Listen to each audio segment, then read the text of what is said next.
अस्सलाम वालेकुम बच्चों। तो इसी के साथ एक और लेसन के साथ मैं आपके सामने हाजिर हूँ। तो बच्चों, उम्मीद है कि आप ऑनलाइन क्लासेस अच्छे से सुन रहे होंगे और नई नई चीज़ें सीख रही होंगे। मैं व्हाट्सएप ग्रुप में भी अक्सर जनरल नॉलेज के बहुत सारे मैसेजेस डालता रहता हूँ कि आपको मालूमात रहे कि आपका ज़हन काम करता रहे। सोचिए, समझिए और उस पर वर्क कीजिएगा। जो भी मैं क्वेश्चन देता हूँ सीरियसली इस पर काम कीजिएगा ताकि आपका दिमाग किसी ना किसी काम में मुब्तला रहे। तो प्यारे बच्चों, आज का मैं आपको लेसन लेने जा रहा हूँ, सबक लेने जा रहा हूँ फ़िज़िकल फीचर्स ऑफ इंडिया। ये बेसिक होगा इंडिया के मुताल्लिक़ तबई खदोखाल, हिंदुस्तान के तबई खदोखाल। तो अभी आप यहाँ देख रहे होंगे, मैप में अभी दिखाया जाएगा, देख रहे होंगे कि ये हिंदुस्तान का मैप है दुनिया के नक्शे में। ये गौर से देखिएगा, जो कलर किया गया है वो मैप में जो कलरिंग की गई है वो हमारा प्यारा भारत है। देख लीजिएगा और से देखिएगा। तो बच्चों, हिंदुस्तान का location, what is the location of India in the world map according to geographically? So the location of India in the world is in two hemisphere. तो दुनिया तो दो हेमिस्फीयरों में बटी हुई है। एक का नाम है नदर्न हेमिस्फीयर और another one is southern hemisphere. India is in northern hemisphere and also India is in eastern hemisphere. देख ही लीजिएगा मैप में, मैं आपको अभी दिखा रहा हूँ। इंडिया नदर्न हेमिस्फीयर में भी मौजूद है और उसके साथ साथ ईस्टर्न हेमिस्फीयर में भी मौजूद है। तो इंडिया का वजूद दोनों हेमिस्फीयर में है, northern hemisphere and eastern hemisphere.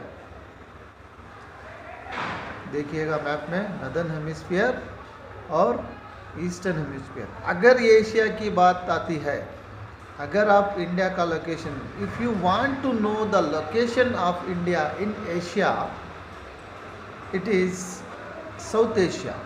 India is located in South Asia. If question is arise like that, what is the location of India in the world? So it is location is northern hemisphere and eastern hemisphere. The world is divided into two hemisphere. The line which is divided the whole world, it is equator. ख़ते इस्तवा, उर्दू में इसको ख़ते इस्तवा कहते हैं। Map पे देख लीजिएगा, ख़ते इस्तवा, equator.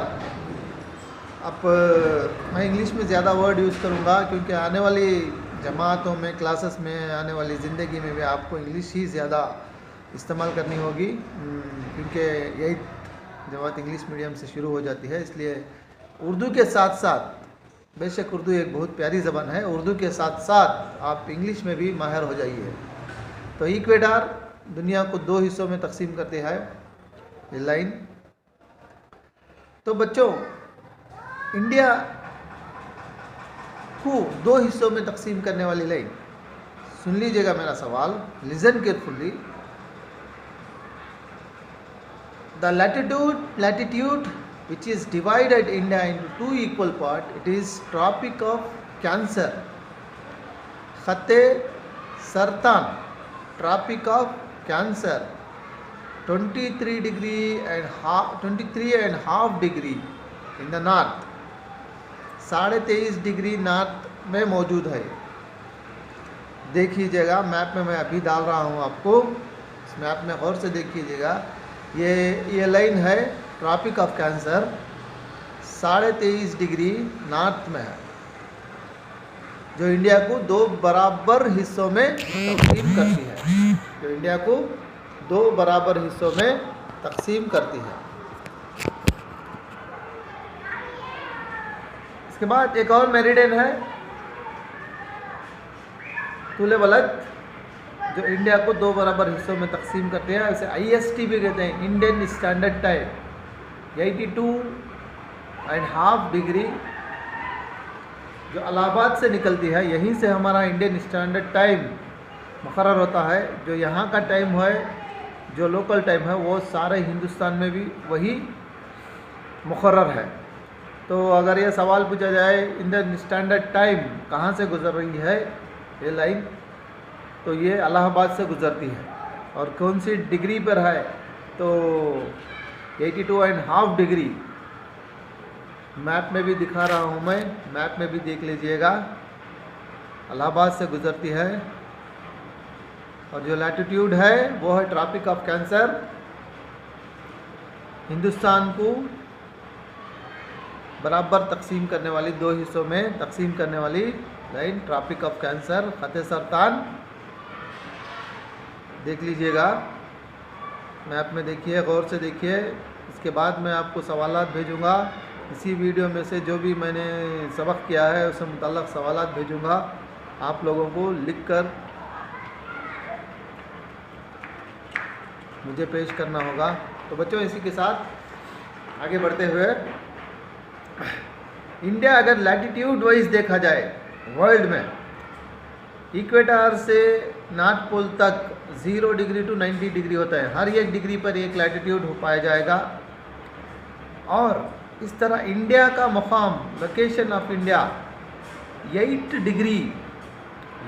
Degree to 37 degree approximately, 8 degree to 37 degree from north to south and again east to west meridian अगर देखे जाए 67 डिग्री टू 97 डिग्री इंडिया का लोकेशन होगा। फ्रॉम ईस्ट टू वेस्ट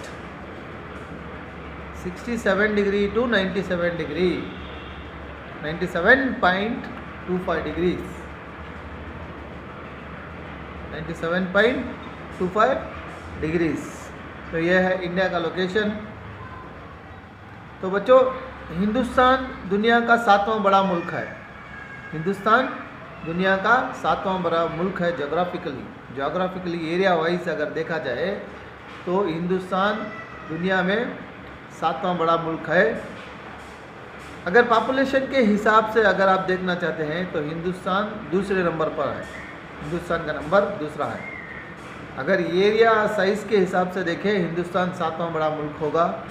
तो सबसे बड़ा मुल्क है रशिया, दूसरे नंबर पर आएगा कनाडा, थर्ड है चाइना, फोर्थ है USA और फिफ्थ है ब्राज़ील, सिक्स्थ ऑस्ट्रेलिया एंड 7वें नंबर पर है हमारा प्यारा भारत, हिंदुस्तान।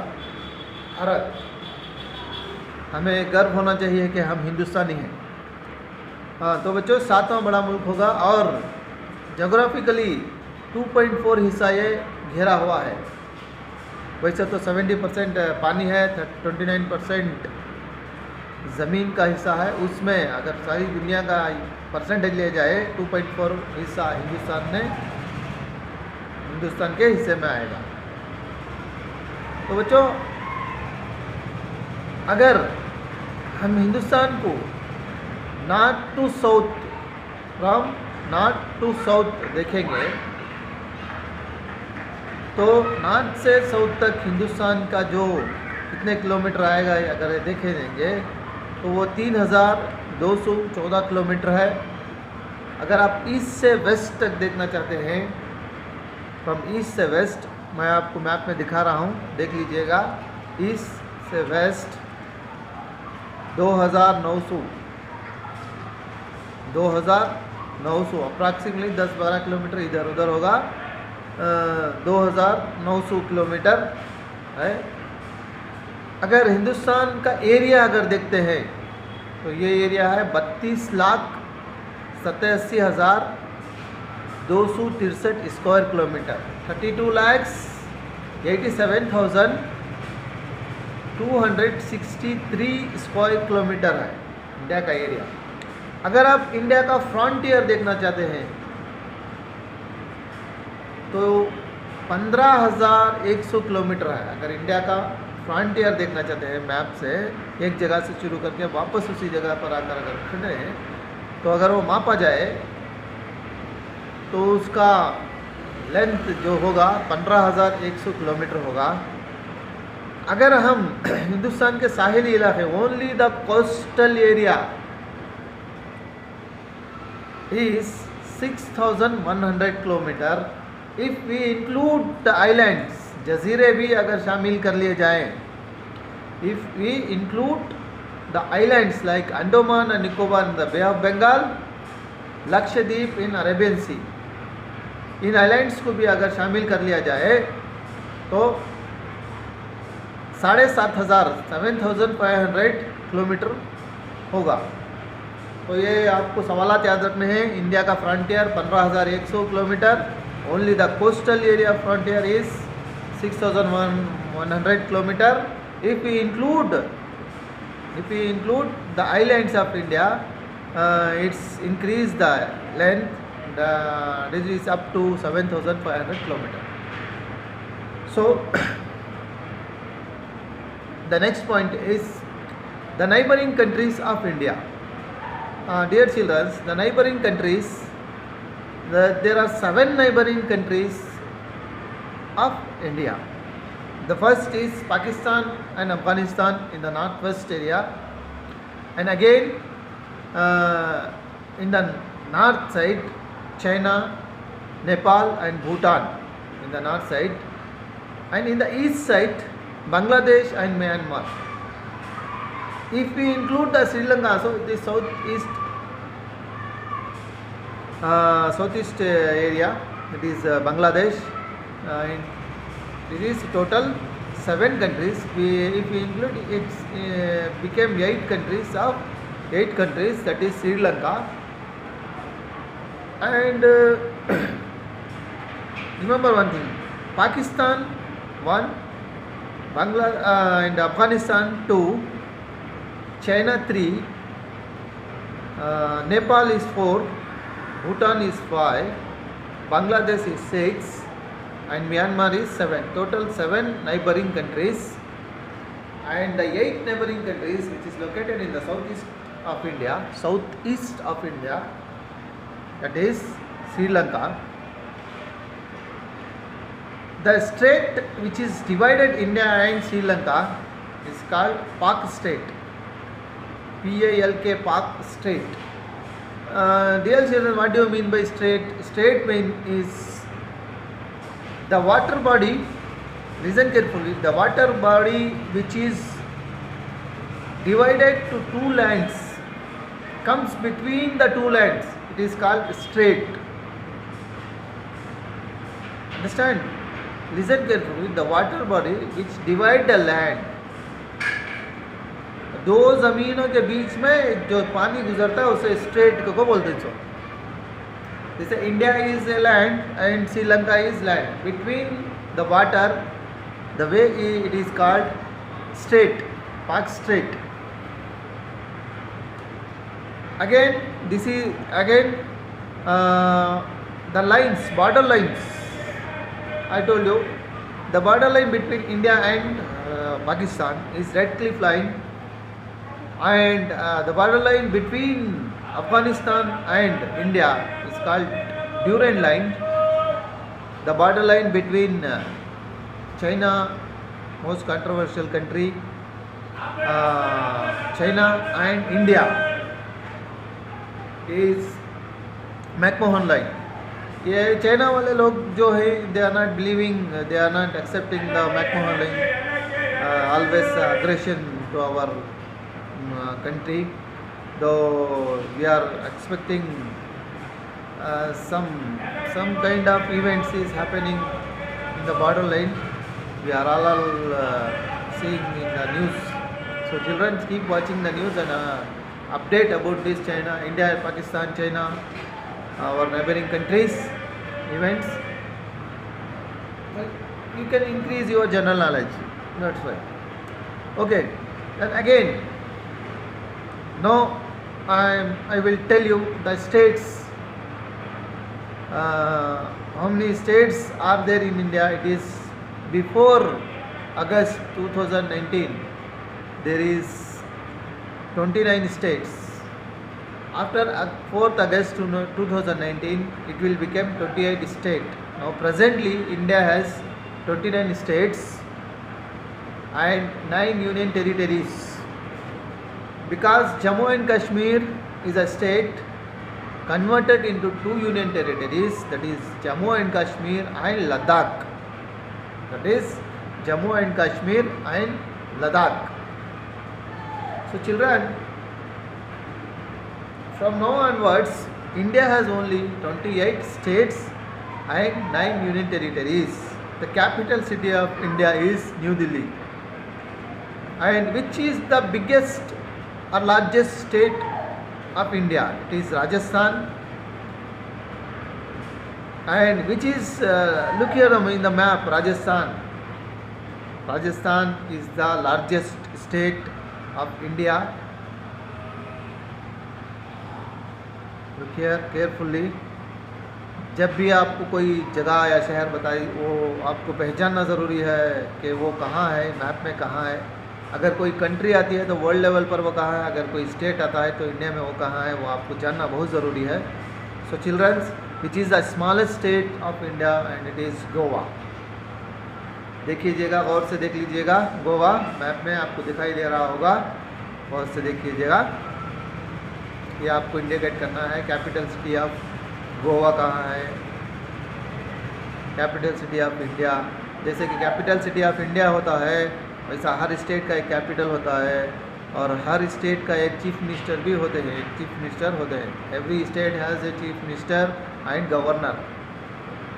तो आपको जो भी बड़े बड़े स्टेट्स हैं उनके चीफ मिनिस्टर्स और उनके गवर्नर्स के नाम भी याद रखने होंगे।